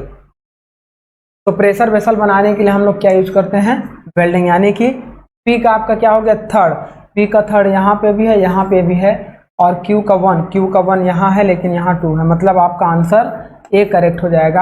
आर का देख लेते हैं, machine tool bed. Machine tool bed cast iron से बनाते हैं और कास्टिंग प्रोसेस से बनाते हैं। कास्ट आयरन में आपका क्या होता है, हैवी कंप्रेसिव स्ट्रेंथ होता है और वाइब्रेशन रेजिस्टिंग पावर बहुत ज़्यादा होती है। कोलैप्सिबल ट्यूब आपकी किससे बनाते हैं, एक्सट्रूजन से बनाते हैं। ये हमने आपको बताया था, टूथपेस्ट की ट्यूब जो हम बनाते हैं वो हम लोग इम्पैक्ट एक्सट्रूजन से बनाते हैं। कैसे बनाते थे, यहाँ पे हम लोग टूथपेस्ट की ट्यूब रखते थे और ये हम लोग डाई रखते थे, ये डाई का शेप रखते थे। अब यहाँ पे हम लोग क्या रखते थे, ये रैम भी सेम उसी टाइप का रखते थे, यहाँ मटेरियल रखते थे। अब इस पे जब हम लोग इस मटेरियल को प्रेस कराते थे तो यह ट्यूब इसी शेप में कन्वर्ट हो जाता था। फाइनली ऐसे हॉलो ट्यूब्स हमें मिल जाता था। यहाँ थ्रेड जनरेट कर लेते थे, एक तरफ ओपनिंग होता था तो इधर से हम लोग टूथपेस्ट इम्प्रेस करते थे, देन आफ्टर इसको फोल्ड करके हीट से पंच कर देते थे और यह टूथपेस्ट हमारा कंप्लीट तैयार हो जाता। तो टूथपेस्ट ट्यूब हम लोग किससे बनाते थे, एक्सट्रूजन से बनाते थे। इसका मतलब आपका क्या हो जाएगा, कनेक्टिंग रॉड। ये हो गया आपका पी का 3 हो गया, क्यू का 1 हो गया, पी का 3, क्यू का 1, आर का 4 और एस का 2 हो गया। तो इस तरीके से इसका आंसर ये करेक्ट होगा। आगे बात करते हैं क्वेश्चन नंबर 22 में दिया गया है। देखिए एक तरफ आपके लिस्ट दी गई है फर्स्ट में आपके डिफरेंट फोर्जिंग ऑपरेशन हैं और लिस्ट सेकंड में आपके क्या दिए गए हैं, उन फोर्जिंग के डिस्क्रिप्शन दिए गए हैं। मतलब एक एक फोर्जिंग ऑप्शन है और उनके डिस्क्रिप्शन दिए गए हैं। तो सबसे पहले देखते हैं डियर कि किसके लिए क्या मैच होगा। तो देखिए यहाँ पे फ्लैटरिंग प्रोसेस है, मतलब सरफेस को फ्लैट करना है। तो फ्लैट करने के लिए हम लोग प्रेशर फोर्स अप्लाई करेंगे, उसका क्रॉस सेक्शन एरिया इंक्रीज होगा, उसी को हम लोग फ्लैटरिंग प्रोसेस कहते हैं। देखिए कौन सा सही होगा। ये कह रहा है thickness is reduce continuously at different section along length. तो वो हमारा फ्लैटरिंग नहीं होगा। नेक्स्ट कह रहा है metal is displayed away from centre reducing thickness comma middle increase length. तो सेंटर की ओर थिकनेस रिड्यूस होगी और आउटर की ओर इंक्रीज होगी, ऐसा नहीं होगा। फ्लैटरिंग में यूनिफॉर्म हर जगह पर सरफेस रिड्यूस होगी। आगे बात कर रहे हैं, ये कह रहा है rod is pulled through a die. तो ये हमारा क्या होता है, फोर्जिंग प्रोसेस के थ्रू, यानी कि एक्सट्रूजन प्रोसेस से हम लोग करते हैं, जिसे वायर ड्राइंग भी कहते हैं। आगे कह रहा है pressing a workpiece between two flat die. तो दो फ्लैट डाई के बीच में जब हम लोग ये फ्लैट सरफेस ले लिए, ये फ्लैट डाई ले लिए, अब इन फ्लैट डाई के बीच में इसको दबाएंगे तो यह यूनिफॉर्म इसका थिकनेस बढ़ेगा या घटेगा, जिसे बोलते हैं फ्लैटरिंग प्रोसेस। मतलब P का 4 हो गया, तो P का 3rd कैंसिल आउट हो गया, P का 4, यानी कि इन दोनों में से कोई भी हो सकता है। अब Q की बात कर रहे हैं, तो ड्राइंग प्रोसेस क्या होता है, ड्राइंग प्रोसेस में हम लोग क्या करते हैं, thickness is reduce continuously at different section along the length. हम लोग क्या करते हैं डियर, डिफरेंट डाई यूज करते हैं और डिफरेंट डाई से उसकी थिकनेस को रिड्यूस करते हैं। मान लो ये वर्कपीस हो गया, एक डाई से इतना इसका थिकनेस रिड्यूस किया, फिर इतना रिड्यूस किया, फिर इतना रिड्यूस किया, फाइनली ये हम लोग स्मॉल डायमीटर के वर्कपीस को अचीव कर लेते हैं, जिसे बोलते हैं ड्राइंग प्रोसेस। तो ड्राइंग से हम लोग क्या करते हैं, थिकनेस को रिड्यूस करते हैं। मतलब Q का 1, तो Q का 1 यहाँ पे है, यहाँ पे Q का 2 है, मतलब ये रॉन्ग हो गया, बी ऑप्शन आपका करेक्ट हो गया। R का देख लेते हैं, R का आपका क्या मैच होगा, 2 मैच होगा। दैट मीन्स जब फुल रिंग करते हैं तो metal displaced away from the centre reducing thickness and middle at increase the length, that is called fullering. अभी थोड़ी देर पहले भी हमने इसके बारे में डिस्कशन किया था। एंड लास्ट में आपका क्या है, S का 3, मतलब वायर ड्राइंग हमें बनाना है, तो rod is pulled through the die. इस रॉड को हम लोग क्या करते हैं, इस डाई से ऐसे पुल करते हैं और यहाँ इसको लपेटते जाते हैं रोलर में, इसी को बोलते हैं वायर ड्राइंग। तो इसका आंसर हमारा क्या हो जाएगा डियर, बी हो जाएगा। आगे बात करते हैं क्वेश्चन नंबर 23rd में कहा जा रहा है, देखिए consider the following statement related to forging. Forging से रिलेटेड कुछ स्टेटमेंट दिए गए हैं।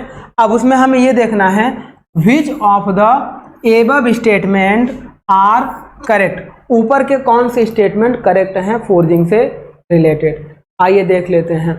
फर्स्ट कह रहा है flash is excess material added to stop which flow around the parting line. बिल्कुल सही कह रहा है डियर, ये हमारा क्या होता है, डाई कैविटी होता है।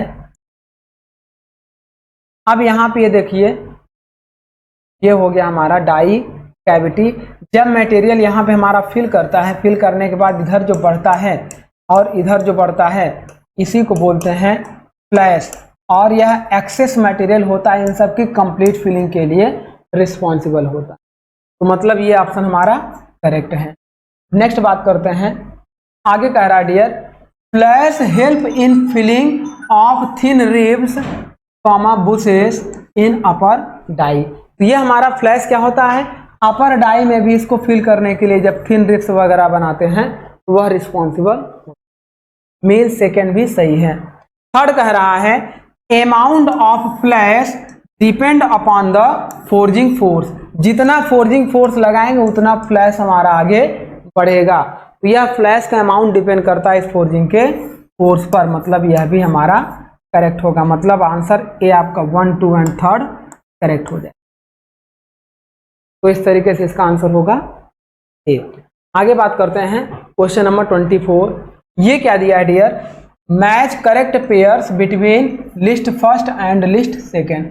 फर्स्ट में कुछ आपके दिए हैं different types of material and second में उसके बनाने के प्रोसेस दिए गए हैं। तो इसको हम लोग मैच कराते हैं।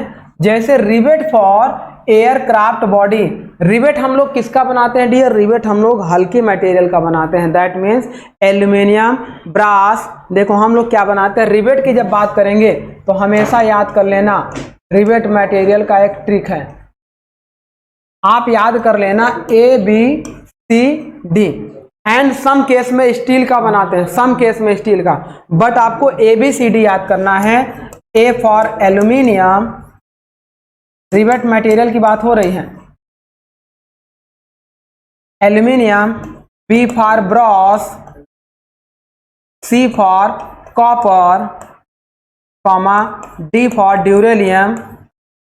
तो इस तरीके से इतने मटेरियल के रिवेट बनाए जाते हैं जो सॉफ्ट एंड डक्टाइल होते हैं। नेक्स्ट सम केसेस में स्टील के भी बनाए जाते हैं। तो यहाँ पे एयरक्राफ्ट के लिए रिवेट हम लोग किस मटेरियल का बनाते हैं डियर? एल्यूमिनियम का बनाते हैं, क्योंकि एयरक्राफ्ट हल्के होते हैं तो वहाँ हल्के मटेरियल का बनाते हैं। तो ये हमारे हो जाएंगे आपके एल्यूमिनियम किस बेस्ड एलॉय से क्या बनाएंगे? एयरक्राफ्ट रिवेट बनाएंगे, मतलब पी का थर्ड हो जाएगा। पी का थर्ड दैट मीन्स ये भी करेक्ट होगा, ये भी करेक्ट होगा। अब बात करते हैं क्यू। क्यू का मतलब जो कार्बोरेटर बनाते हैं डियर, तो कार्बोरेटर क्या होता है? फोर्जिंग से बनाते हैं या कोल्ड हेडिंग से बनाते हैं या प्रेशर डाई कास्टिंग से। तो कार्बोरेटर आपका प्रेशर डाई कास्टिंग से बनाते हैं। जब हमने कास्टिंग पढ़ा था तो वहां पे इसकी डिस्कशन किया था। तो दैट मीन्स क्यू का 4 हो गया, ये इनकरेक्ट हो गया, मतलब आंसर भी आपका करेक्ट। यानी कि आर का 1 होगा। जो क्रैंक शाफ्ट या कनेक्टिंग रॉड बनाते हैं डियर, वो फोर्जिंग से बनाते हैं। कई बार हमने अभी थोड़ी देर पहले इसके बारे में डिस्कशन किया। और बाकी जो बचा हमारा आपका क्या है? आर का 1 हो गया और एस का 2 हो गया। मीन्स नेल्स वगैरह हम लोग बनाते हैं कोल्ड। तो इस तरीके से डियर हम लोगों ने क्या किया? जितने मैक्सिमम पॉसिबल ऑब्जेक्टिव क्वेश्चन है उनको सॉल्व किया। अब नेक्स्ट लेक्चर में हम लोग क्या करेंगे डियर? कुछ हमारे प्रेस वर्किंग से रिलेटेड क्वेश्चंस होंगे, उनको भी हम लोग सॉल्व करेंगे। तो चलिए माय डियर, आज का टॉपिक हम लोग यहीं पे एंड करते हैं। Thank you my dear.